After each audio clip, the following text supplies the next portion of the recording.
Bismillahirrahmanirrahim. Suratul Fath. Suratul Fath. The victory. Al-Fath.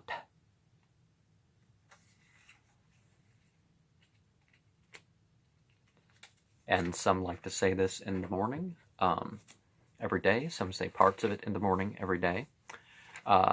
Particularly the verses of the oath, 10 and 18, but in the name of Allah, the Beneficent, the Merciful, surely we have granted thee a clear victory, that Allah may cover for thee thy shortcomings in the past and those to come, and complete his favor to thee and guide thee on a right path, and that Allah might help thee with a mighty help. He it is who sent down tranquility into the hearts of the believers, that they may add faith to their faith, and Allah's are the host of the heavens and the earth, and Allah's ever-knowing, wise.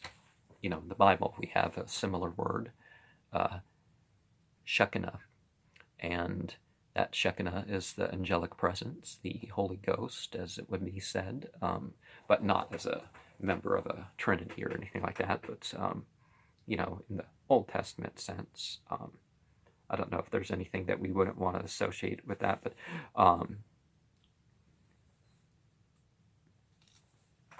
I mean, anything that's part of that.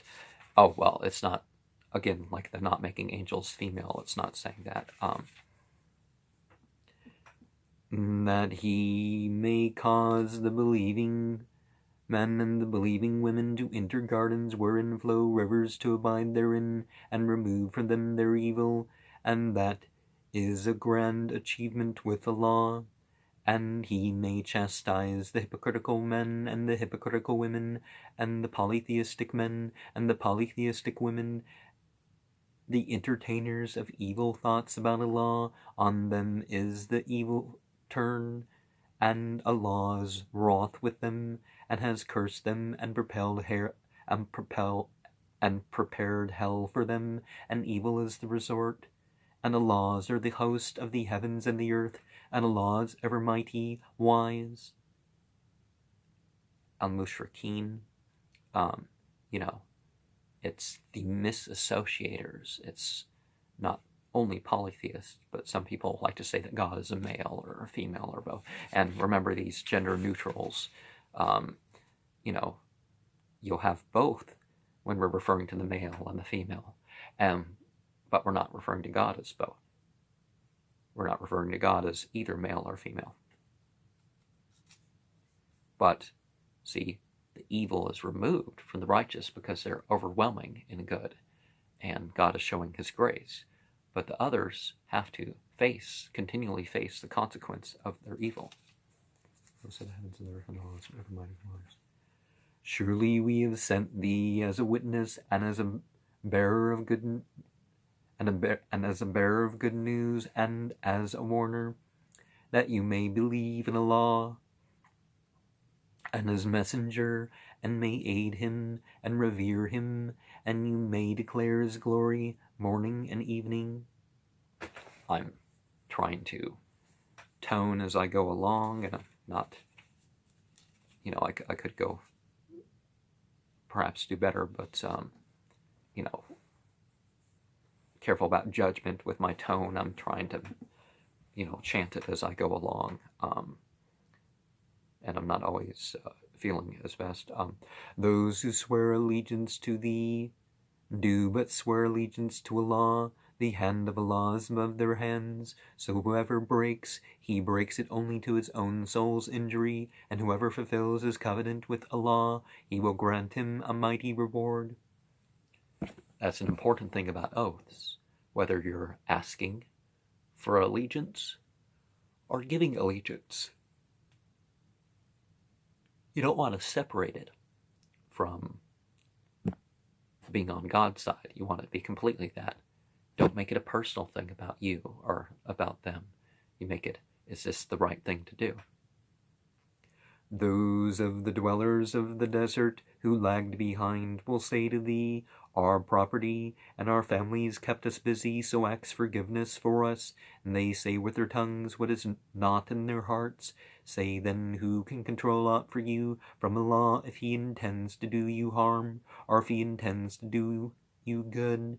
Nay, Allah is ever aware of what you do. Nay, you thought that the messenger and the believers would never return to their families, and that was made fair seeming in your hearts, and you thought an evil thought, and you are a people doomed to perish. And whoever believes not in Allah and his messenger, then surely we prepared burning fire for the disbelievers. And Allah's is the kingdom of the heavens and the earth. He forgives whom he pleases and chastises whom he pleases. And Allah is ever forgiving, merciful. Those who lag behind will say, when you set forth to acquire gains, allow us to follow you. And they desire to change the word of Allah. Say, you shall not follow us. Thus did Allah say before. But they will say, nay, you are jealous of us. Nay, they understand not but a little. Say to those of the dwellers of the desert who lagged behind, you will soon be called against a people of mighty prowess to fight against them until they submit. Then, if you obey, Allah will grant you a good reward. But if you turn back, as you turned back before, he will chastise you with a painful chastisement. There is no blame on the blind, nor is there blame on the lame, nor is there blame on the sick. And whoever obeys Allah and his messenger, he will cause him to enter gardens wherein flow rivers. And whoever turns back, he will chastise him with a painful chastisement. And it's important to remember that there's no concept of forcing religion in the Islamic government. Those who, whether people accept Islam or whether they accept the rule of the Islamic powers, the government doesn't involve itself in most of right and wrong. It only involves itself in certain public matters. But, to protect life and the quality of life, if you're able to take part in, bettering society by whatever means has become obligatory, obviously, this is something that one is to do, and it becomes blameworthy to not do an actions. There's not just sins of commission, sins of omission are important to consider too. Allah indeed was well pleased with the believers when they swore allegiance to thee under the tree, and he knew what was in their hearts, so he sent down tranquility on them and rewarded them with a near victory. Some people will say these two verses, 10 and 18, when giving oaths or taking oaths, and that's a good sign. But again, it needs to be upheld. Tranquility on them, rewarding them with a near victory. You can consider the tranquility a physical state, a psychological state, a sensual state, all three. Because it can certainly be all three if you've experienced it. And a near victory, see, that's what the chapter is named after. Fathan Qariban, the near victory.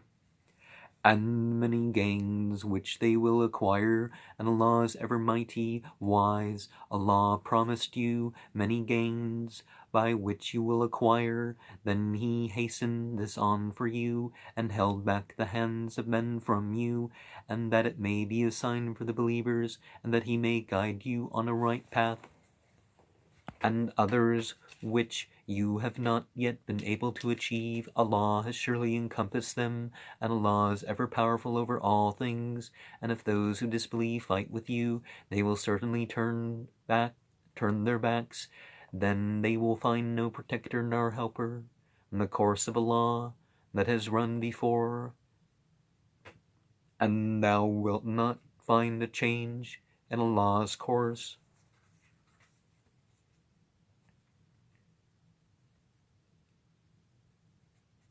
And he it is who held back their hands from you, and your hands from them in the valley of Mecca, after he had given you victory over them, and Allah is ever seer of what you do.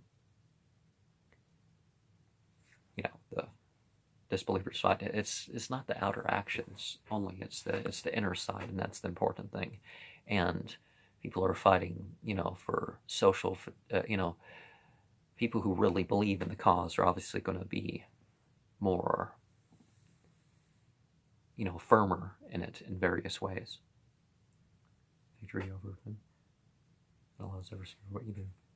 It is they who disbelieved and debarred you from the sacred mosque, and the offering withheld from reaching its goal, and were it not for the believing men and the believing women, whom, not having known you, might have trodden down, and thus something hateful might have afflicted you on their account without knowledge, so that Allah may admit to his mercy whom he pleases. Hadn't they been apart, he would surely have chastised those who disbelieved from among them with a painful chastisement. Say, the carefulness to protect the innocents in war, and obviously the oppression of the practice of religion is, it needs to be dealt with. When those who disbelieved harbored disdain in their hearts, the disdain of ignorance, but Allah sent down his tranquility on his messenger and on the believers, and made them keep the word of observance of duty, and they were entitled to it and worthy of it, and Allah is ever knower of all things. Allah indeed fulfilled the vision for his messenger with truth. You shall certainly enter the sacred mosque, Al-Masjid Al-Haram, if Allah please, in security, your head shaved and hair cut short, not fearing, but he knows what you know not, so he has ordained a near victory before that. He it is who has sent his messenger with the guidance and the religion of truth, that he may make it prevail over all religions, and Allah is enough for a witness. And the word deen, a deen, you know, system of judgment. Certainly some people don't have religion, and most people who have religion isn't a majority part of their life. And of course we need to remember these gender neutral ways of speaking. We're not saying that God is male or female or both, and the Qur'an's speaking to everybody. But in the translation, all the he's and the hims and the men, and you know, we might be confused with that, but remember this verse 29 of 48 is the last mention of Muhammad by name, and it refutes those who say that the Shahada does not include Muhammad Rasulullah, Muhammad Abduhu Rasulullah. Ashhadu an la ilaha illallah, ashhadu anna Muhammadan Abduhu wa Rasulullah. Yeah, Muhammad, but because Muhammad Rasulullah is how this verse starts.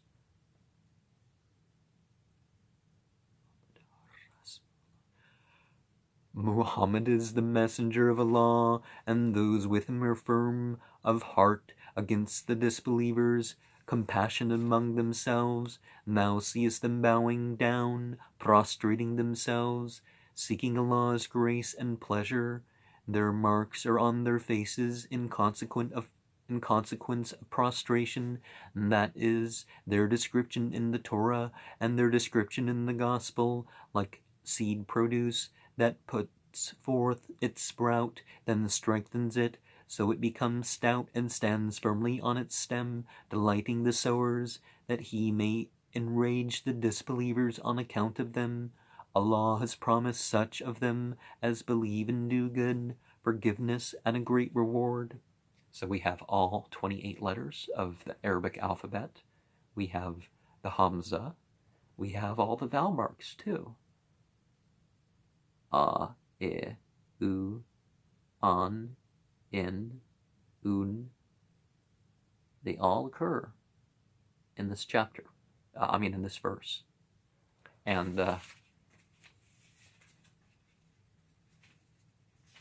the Abduhu wa Rasuluhu, the testifying that Muhammad is the servant and the sent one. Because it's important to the servant, devotee, the slave. People don't like the term slave, but we've given over our body to the use towards God's cause, and we're accepting of that. The laws of nature. Well, most of what goes on isn't even a choice with us. Our heart beats, our blood flows, all sorts of things. The majority of what's going on with our bodies is completely unconscious. And when we become conscious of some of it, that, because the threshold of consciousness, there's a level on top of that which we're not even paying attention to. We can pay attention to. So in some way, we're all slaves of God. We can't escape it. But as far as people's choices, yeah. God doesn't make people be guided. God doesn't make people do the right thing when they have a choice otherwise. But God gives us an opportunity. And in those opportunities comes our victory.